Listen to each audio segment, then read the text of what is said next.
C.G. Marshall.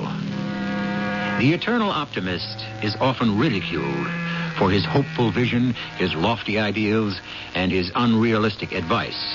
Consider the optimistic cliche, it's never too late, or better late than never.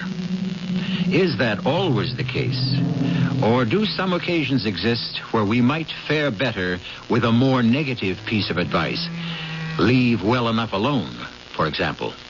We could find that money. Thousands of dollars. You could even have half. Adolf, bribery is a crime. Oh, give me the letter. I am the one she trusted. I had to get away with it. Put down those scissors. Drop them.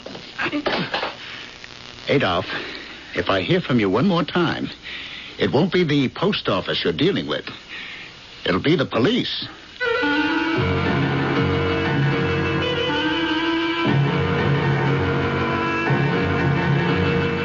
Our mystery drama, Postage Due, was written especially for the Mystery Theater by Douglas Dempsey and stars Ralph Bell.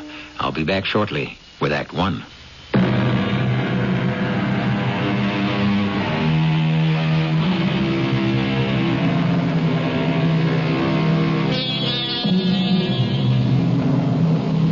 Consider for a moment the postman's creed.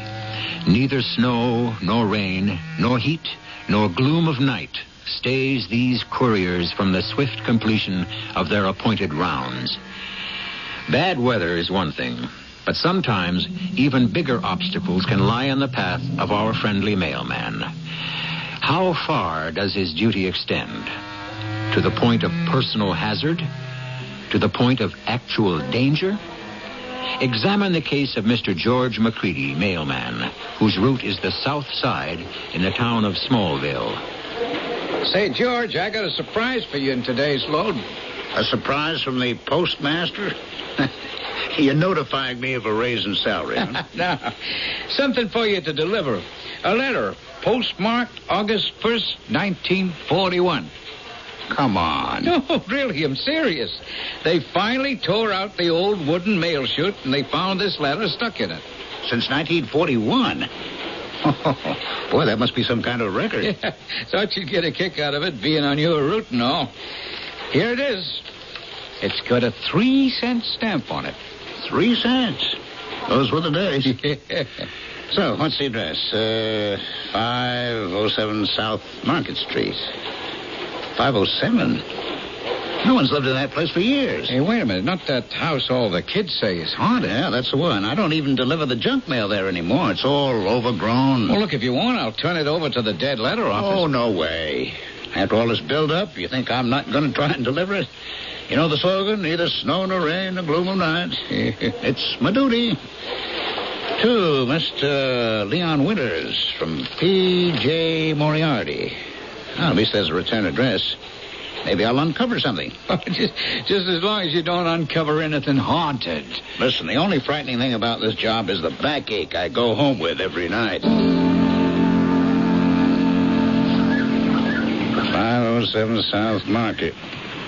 Well, what do you know? A car in the driveway. Must be someone here after all. I should have left my bag at the curb. It's a regular nature hike here.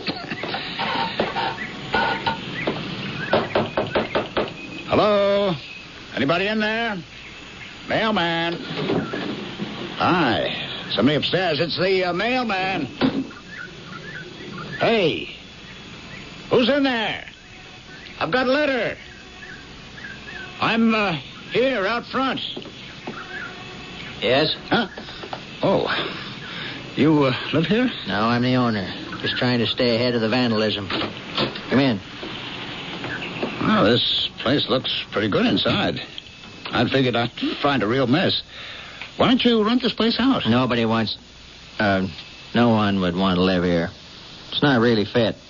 So what brings you here? I've got a letter to deliver.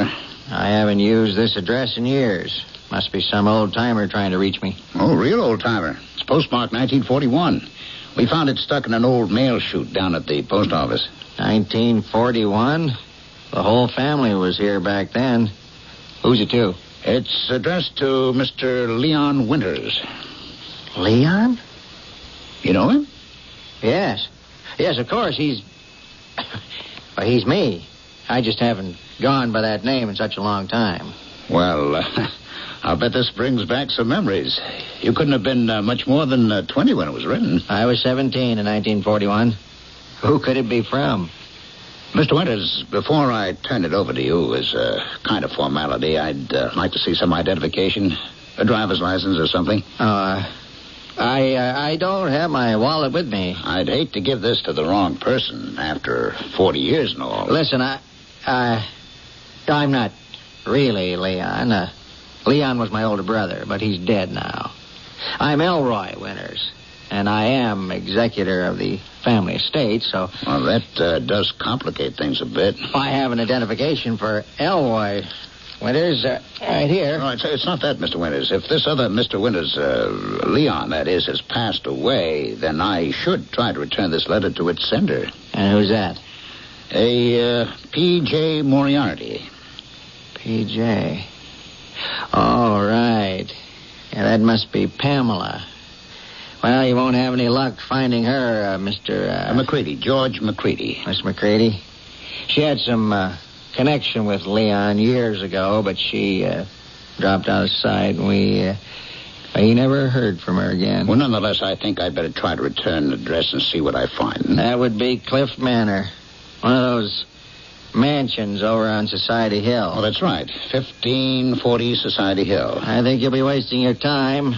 That family moved away long ago. Listen, Mr. McCready, this letter may have something to do with my brother's estate.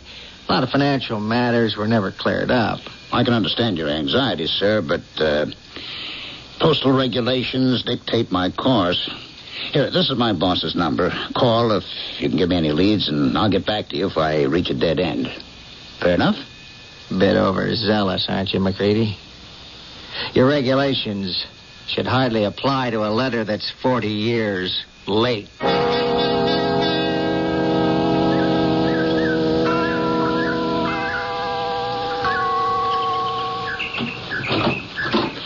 May I help you? Yes, I've got a letter here that I'm returning to sender, a P.J. Moriarty. Oh, goodness, no. The Moriartys haven't lived here for ages. They were the original owners. I must try to locate a Pamela. Yes. Well, you might try Adolf, the old groundskeeper. He stays out back in the cottage beyond the kennels. Thank you. Good day, sir.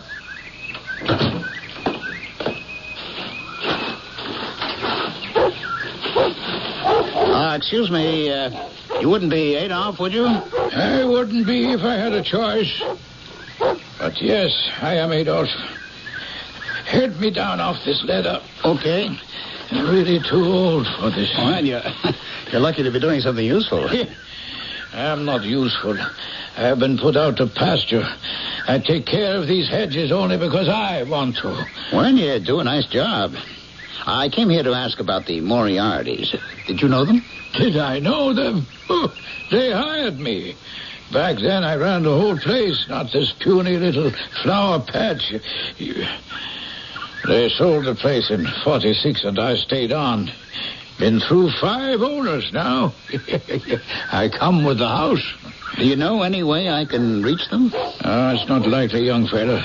They all split up, had big money problems after the war ended. Not too little money, mind you, too much of it. They all went their separate ways, and that was that. What about Pamela J. Moriarty? Pamela? Little Pamela?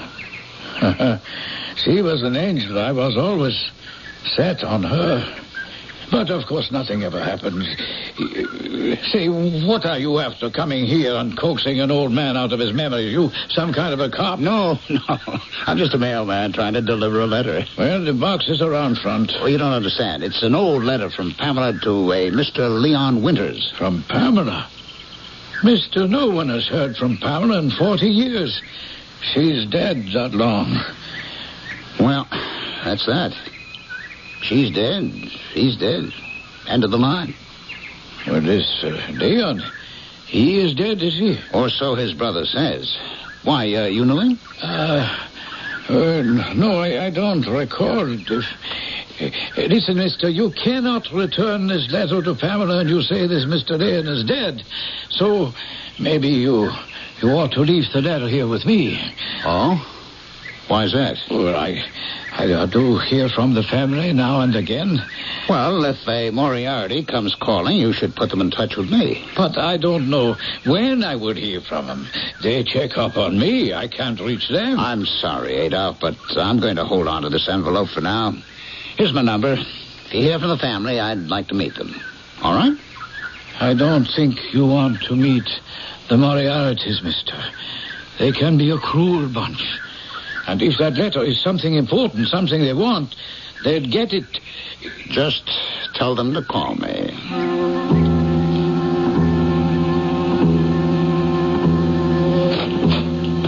That you, George? Oh, hello, dear. Don't even ask, Martha. The answer is yes. Your TV magazine has arrived. Here it is. Oh, good. You know, it's an unfair life being the mailman's wife. How so? Well, I'm the first to see my husband leave in the morning and the last to get my mail in the evening. You think you've got problems? I got a piece of mail here so overdue you can't imagine. Oh, are you in trouble? Oh, no, it's not my fault. We found an old letter in the sorting room chute, dated 1941. How exciting.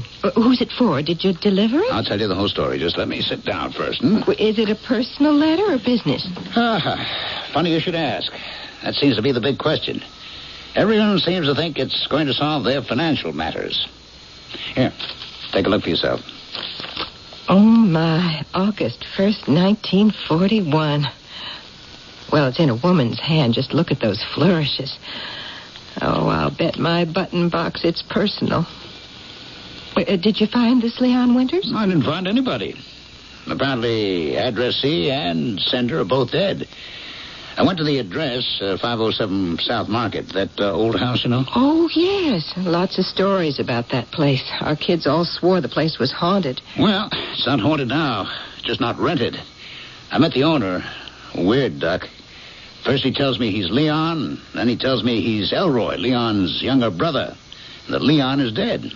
He's trying to hide something? Oh, I don't think so. He was just after the letter. And then I got the same song and dance from her side. Her? Yes, Pamela.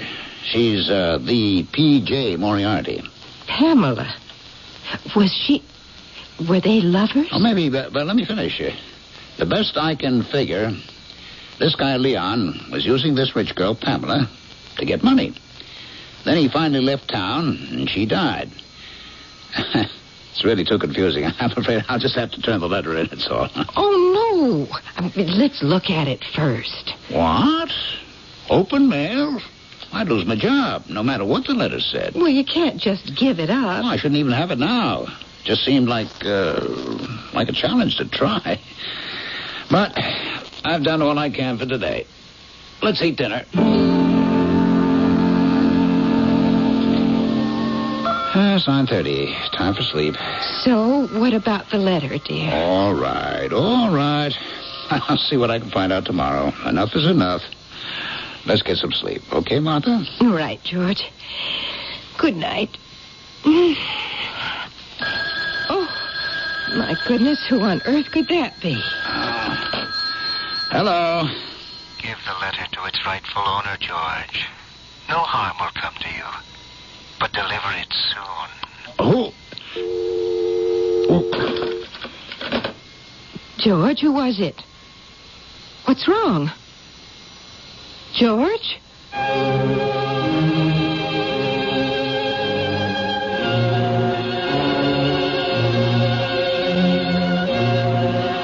Is this nocturnal phone call the Moriarty threat? Or is it Elroy trying to claim his brother's long-lost paperwork? Perhaps there's someone else who wants the letter. And perhaps George's sense of duty is a bit extreme, just as Elroy warned.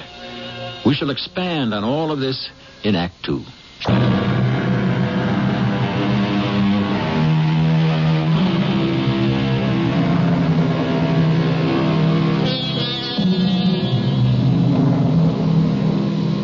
Postman George McCready has committed the working man's cardinal sin. He has taken his work home with him. In this case, it's a letter overdue by 38 years. He won't rest until it's delivered. But should he continue to endure threats, insinuations, even midnight phone calls? For once, perhaps, George may be taking his job too seriously. And that can be dangerous. We join him now as he pays a second visit to the old Moriarty mansion. Come in. Hello, Adolph. It's the mailman, George McCready. Watch it. Don't step on those clippings. I'm sorting through my old scrapbooks. Well, it looks like the National Archives in here. So, you've decided to give me that letter after all? No, quite the opposite. I came to warn you. Lay off the threats and phone calls. What do you mean? I got a midnight phone call demanding the letter. Who was it? One of those tough Moriartys you threatened me with? Oh, believe me, I have contacted no one. Now, listen, Adolph. I was trying to do my job yesterday. Today I'm here on my own to tell you that I intend to turn the letter in. Oh, no, please, don't do that. If you give it to the authorities, you will be passing up a big opportunity. I'm convinced that it is the key to a large sum of money. And if we can recover it, well, there might be a nice reward. That would be bribery. You forget, sir, you're dealing with the United States Mail. Well, maybe if I told you the whole story... Why should I take your word? You're obviously hiding something. What about these newspapers? Isn't their word good enough? Look, here, in my scrapbooks, all these clippings about the Moriartys. This book holds 30 years of family history. And family scandals, no doubt. Don't judge them so harshly. They didn't ask for fame. Especially little Pamela. She hated the family's reputation. Here she is, age 16, her first debutante ball. She is striking. More than striking, she was different, intelligent. So, what happened? This is her engagement photo, 1941. She was set up to marry this banker. That's when she met Leon, who is, as you know, the name on that letter. So you did know Leon Winters, huh? Yeah, sure. A nice boy. Only... he couldn't show his face around here. He came from the south side. I know the south side. That's my route. Then you know the problem. The wrong side of the tracks, as they say. But Pamela loved him all right. And since I was fond of her, I had to meet... Like Romeo and Juliet. So what happened? They ran away, right? Not so fast. Leon would have liked that, but not Pamela. If she were to run away with a poor boy, the family would have disowned her, cut her off without a dime. Uh-huh.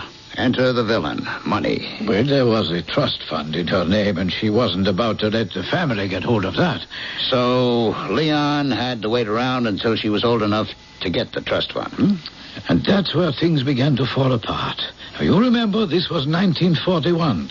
It was fairly certain that America would soon be at war. And Leon will be drafted. Right. So he was impatient. He wanted Pamela to forget her fortune and marry him. But she just couldn't leave all that money behind. You mean she said no to him? She hesitated. But that was enough. The next thing she knew, Leon had joined the Marines. That's too bad. But you still haven't explained why some old love letter could be so important. Now, be patient. Once Leon went off to war, that's when the scandal, as you call it, began. The shock of his being gone, really gone, brought Pamela to her senses. And so she ran off to join him with the money. With what money? Her trust fund. She met secretly with the family lawyers and convinced them to give her the cash. It was an enormous amount, hundreds of thousands. She talked the lawyers into... Tricked them into it. She was a smart girl. And she packed up, bought a passage to Hawaii and took off. She probably meant to meet Leon there. Incredible. She took the money and ran. And then what? Then... that is the end. How do you mean? Her ship went down in the Pacific. They never found her or the money. Oh, that's terrible. Poor Leon. Oh, I doubt he ever knew. He died, too, in the war. So, that was that? Except for the money. She left with only one small suitcase, so everyone figured she must have hidden the cash somewhere before she left. And you figure this letter is the treasure map, telling Leon where the stash is hidden, huh? See, it must be. No other letter was ever found, no clues. This must be it. Well, no wonder Elroy Winters smelled money when I showed him the letter. He's got to be thinking the same thing. And he is Leon's next of kin. But you won't find Pamela's next of kin. They're all gone. So I'm next in line. She would have wanted it that way. I was her favorite. It's not up to us. Sure it is. We could find that money. Thousands of dollars. You could even have half. Adolf, bribery is a crime. Give me the letter. I'm the one she trusted. I had to get away with it. No, put down those scissors. Come and drop them. Now, Adolf, look. If I hear from you one more time, it won't be the post office you're dealing with. It'll be the police.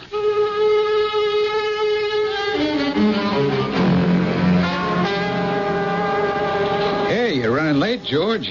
I was just sorting today's mail for you. Oh, thanks. I had an errand to run. I'd better hit the streets right away. No, hold on a minute. I wanted to talk to you about that old letter from yesterday. Well, why not? That's all I've heard about lately. Here, you can give it to the dead letter office. Oh, trouble? No real trouble. Tracking down the parties involved has just proved impossible. Yeah, well, one of those parties actually called up the post office. Who? When? Yesterday afternoon. A fellow named Elroy Winters. Oh, yeah. The brother of the addressee. He was pretty upset that I wouldn't give him the letter. Well, it's no problem. I told him it was normal for you to try and return it to the sender. What's the big deal with this letter, anyway? Someone hid some money back then. A lot of money, evidently, and now everyone figures this letter has the key. Oh, boy. I started out thinking this would be fun, to show up with a letter 40 years later. I figured I'd be a hero, but now... Stop worrying, George. It's not that important. I called the main branch in Johnstown this morning, and they said we can give it to the next of kin. And that makes it this Elroy character, right? Right. Well, I'm glad that's solved. You want me to hold it until he calls again? Give it back to me. I'll take it on my route. If he's at the house, I'll hand it over and be done with this mess once and for all. 507 South Market Street. Here we go again. Hey, Elroy, wait. It's me, George McCready. Hold it. Hold it a minute. I need to talk to you. Mr. Winters, you're as white as a sheet. You all right? Say, maybe we should go in the house and talk. No, we'll talk out here. You may get in the car. You don't look well. What happened? I've just spoken to Leon. What? When? Just now. In the house. In person. Oh, you're not suggesting you saw a ghost in that house? Call it a ghost, a vision, a dream, whatever. I just spoke to my brother. Well, maybe there's some kids in there who... I'll go take a look. It was Leon. I saw him. He wasn't a day over 20 years old. Elroy, if this melodrama is an attempt to scare me into giving you the letter, don't bother. I came here to give it to you anyway. I don't want it. You don't want it? But it's yours. Pamela's dead and you're Leon's next of kin. You're supposed to have it. It's Leon's. Give it to him. Look, Elroy, this is really crazy. Yesterday you wanted this letter so badly you were ready to call a lawyer. Here, will you take the letter? I won't bother you anymore. Thank you, but no. There's nothing in that letter for me, I know. Well, then, I'll leave it in the mailbox. You, whoever wants it, can pick it up whenever you... No, you mustn't. You've got to deliver it to Leon himself. Okay, Elroy, as you wish. The letter goes back to the post office. Martha, I'm home. Hello, dear. So, did you solve the big mystery? Not entirely, But it no longer matters. I'm turning the letter into the dead letter office tomorrow, and that'll be the end of it. Maybe it's just as well. The whole thing sounded a little suspect to me. But just for fun, tell me what you found out today. And the whole story is one big misconnection. In a nutshell, rich girl Pamela meets poor boy Leon. They fall in love. Leon wants her to elope with him, leave her family and fortune, but she wants to wait until she inherits her trust fund. How foolish. Leon goes off to war. Pamela decides to take off after Leon. Only her ship sinks and she dies. Then Leon is killed in the war. Can you believe that? Oh, what a terrible tragedy. Oh, George, I'm dying to know what's in that letter. You and everyone else, except Elroy. He sure changed his tune. Thinks he saw his brother's ghost. Wants nothing to do with the letter. Maybe he's scared. Well, he sure looked it. But, what makes you say that? Well, I heard some more haunted house stories. Recent stories. One of the girls from the church circle lives near there. Oh, no. Here we go with the ghosts and the monsters. It is a strange house, dear. Nobody ever moves in. And every so often you hear tales. Lights on and off. Old radio music. It's just kids. Elroy said so himself. Let's forget it. Go to bed. And, take the phone off the hook. Off the hook? Why? Is there something you haven't told me? I just don't want any cloak and dagger business tonight. If someone needs to speak to me, they can visit me in my dreams. Good night.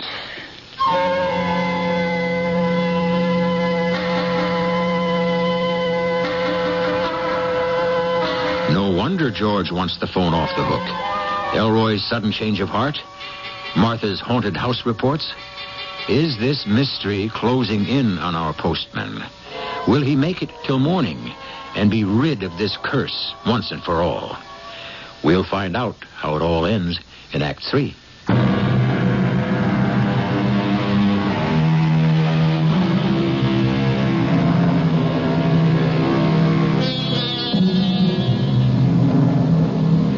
A Hollywood film critic once reviewed a particular comedy with this one-line synopsis. Man returns from the beyond to straighten out his financial affairs. If the plot sounds a little implausible, recall the words of our eternal optimist. It's better late than never. One thing is certain. Both that story and ours raise the same question. Do spirits really lurk about on Earth, finishing up their unfinished business? It seems that George and Martha are about to learn the answer to this and other questions. I can't sleep. Me neither. George, can't we read the letter? No way. I can't do that. But I can. I won't lose my job. No. I'll steam it open. Take a quick peek and seal it right up. No one will ever know. I can't let you do that. Oh, fiddlesticks. How about this? The letter is right over there on the bureau. Now, suppose while you're asleep, I go over, pick it up, and just look at it from the outside. Now, is that a crime? That's okay with me, although I can't imagine what good it would do you. Oh, good. Oh, my. Well, she really loved him. You can see it in the handwriting. You should be a palm reader. This woman's stationery. Practically transparent. All you have to do is hold it up to the light. I'm surprised you haven't done this already. Now, let's see if I hold it up at just the right angle. I can almost... Can you see any kind of a map in it? A diagram, maybe? No, they're just words. Dearest Leon... Martha, I'm not listening. Dearest Leon, I hope this letter... Oh, my goodness. Oh, George, you've got to read this. What's wrong? Well, nothing's wrong. It's just that... Well, do you want me to tell you or not? No, never mind. I think you better put it back in my pouch. What's that?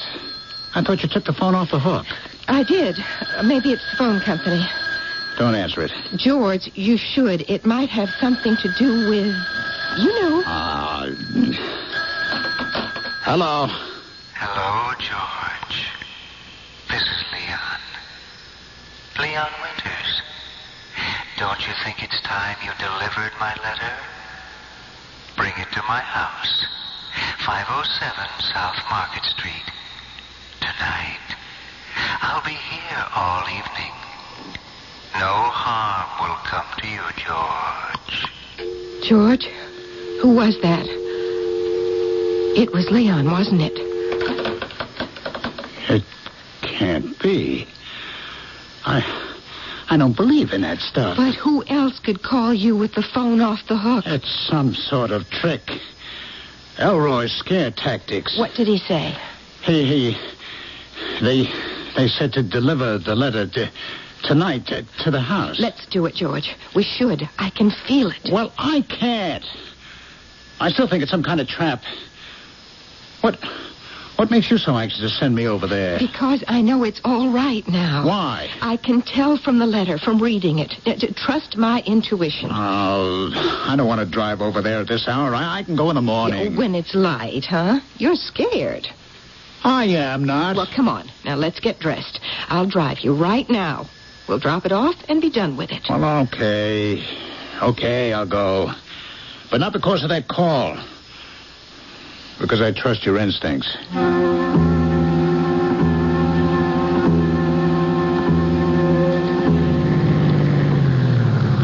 What are you doing? I'm turning the engine off while I wait for you. Oh. Well, I'll just be a second. I'll drop the envelope in the box and come right back. There are lights on in the house. Now go up to the door, George, and knock. Maybe I should take a look. Might be some kids in there or vandals. Good idea. I'll be right back.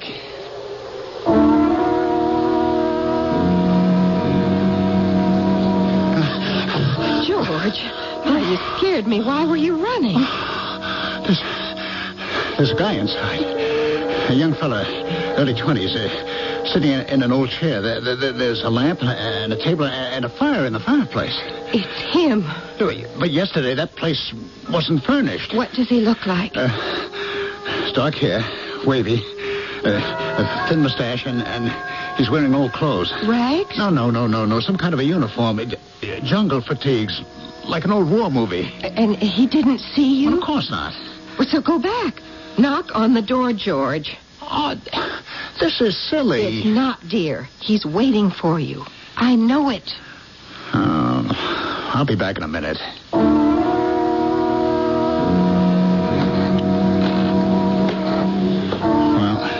here goes. Don't bother to knock, George. Let yourself in. Come over here. By the fire. Hello. I'm here because... I know all that. Who are you? Did Elroy put you up to this elaborate setup, the ghost business and all? I prefer the word spirit to ghost, Mr. McCready. Here's my identification. Motor vehicle operator's permit issued to Mr.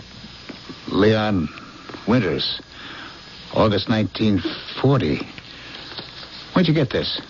A little out of date, isn't it? But I really have no need to drive anymore now, do I? I don't believe this. You mean you don't believe in me? Isn't that it? You're convinced that a soul can't be trapped here on Earth, restless, waiting for something. But then, why did you come, George? I came only because my wife talked me into it, because I trust her instincts. Look, let's get this over with. Here's your letter. At long last. Dearest Leon. Finally. You'll excuse me, George. I'm savoring this moment. I hope it was worth the wait. Oh, yes. Very much so. It couldn't be better. You see, George, I had to wait for Pamela's answer. And now that I know what it is, I can finally rest in peace. I guess I'll go now. My wife's waiting for me in the car. No, wait. Please stay. I've only got a few minutes left. I can feel myself fading already. I'll soon be no more than a memory. Is there anything I should do? Just stay for a minute. It's been a lonely 40 years. Even Elroy was shy about seeing me. Well, he comes by and checks up on this place pretty regular, no? That he does. But he hasn't kept the house up all these years just out of sentiment. He's afraid to tear it down, for fear I'll move into his place. You seem to know what everyone's thinking. Not everyone. Just those near and dear to me. For example, I knew Pamela's letter was stuck in the mail chute ever since the day it happened. Well, why didn't you read it back then? Because a spirit can see a lot of things, but he really can't do much about it. It's sort of like you can't just take your final reward. It has to be given to you. Well, wait a second. I don't understand. If you knew about the letter the day it was mailed, then you were already... Dead. That's right. So you must have known that Pamela was coming to meet you. Of course. I watched her ship set sail for Hawaii, and I watched it sink to the bottom of the Pacific. Oh, but couldn't you join her then after she died? Her spirit didn't linger. She passed on to the next life. She had already made her peace in the letter. And she left you behind. Well, I had deserted her in life. I ran away and got myself killed. I robbed her of her dream, of our meeting. So I was doomed to wait until now.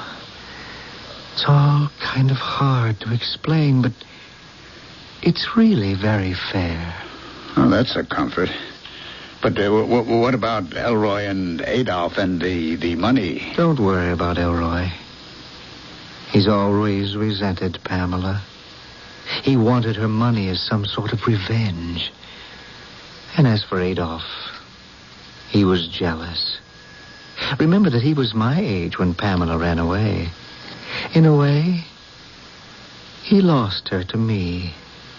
So the money seemed like compensation, I suppose. But they never found any money. There is no money. Well, Pamela tricked us? In a way, yes. But you'll understand everything once you've read the letter. Oh, I'm fading away now. Thank you for... Wait, where are you going? Don't you want to take your letter? You keep it. I'm leaving the physical world. Goodbye. Leon, where are you? Where? Leon, can you hear me? Have a wonderful life, George. If you need me, you know my forwarding address. So long, Leon.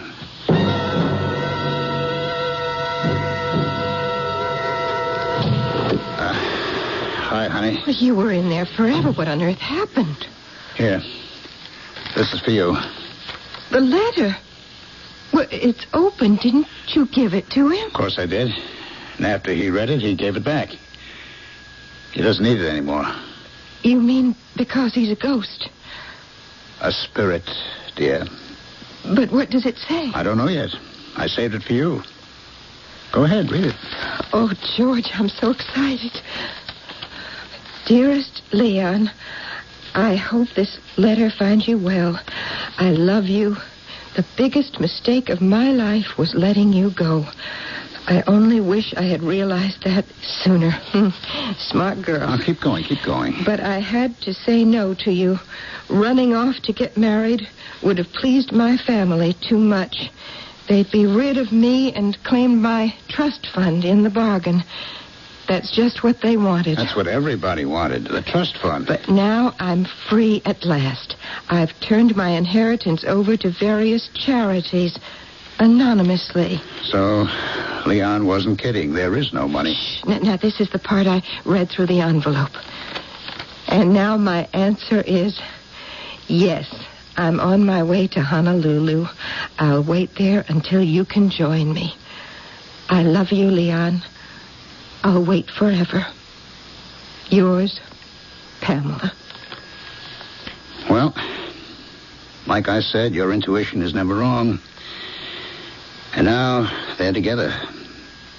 Thanks to you, Martha. Thanks to us, George. You did deliver the letter. Well, you know the saying. Nothing can stay me from my appointed rounds.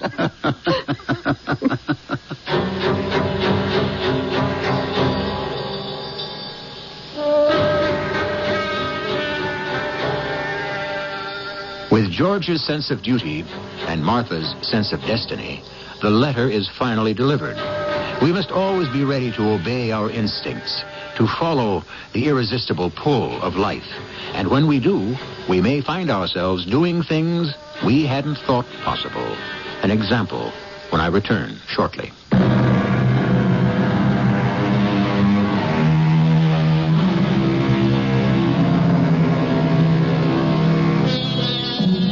Some say that reality is all in the mind.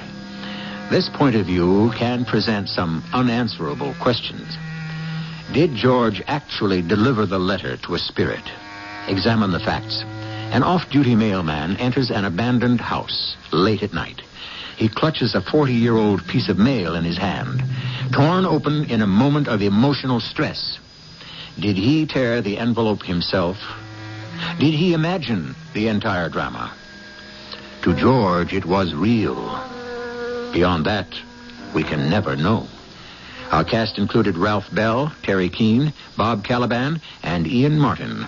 The entire production was under the direction of Himan Brown. And now, a preview of our next tale. International wants to come in here. And we will. We would rather come in with your blessing. It can't be done. But if we have to, we'll come in without it. Now, you can make it tough. You can delay us for months, even years. But sooner or later, that building will go up. I really shouldn't waste any more of your time, Mr. Hastings. Mr. Simmons, let me ask you a question. How much? How much? Well, usually it all comes down to how much. How much do you want? Are you trying to bribe me? Well, of course. How dare you insult me? I must ask you to leave. No, I was merely doing my job, and therefore it was necessary for me to touch all the bases. A good day, sir. This is E.G. Marshall, inviting you to return to our Mystery Theater for another adventure in the macabre. Until next time, pleasant dreams.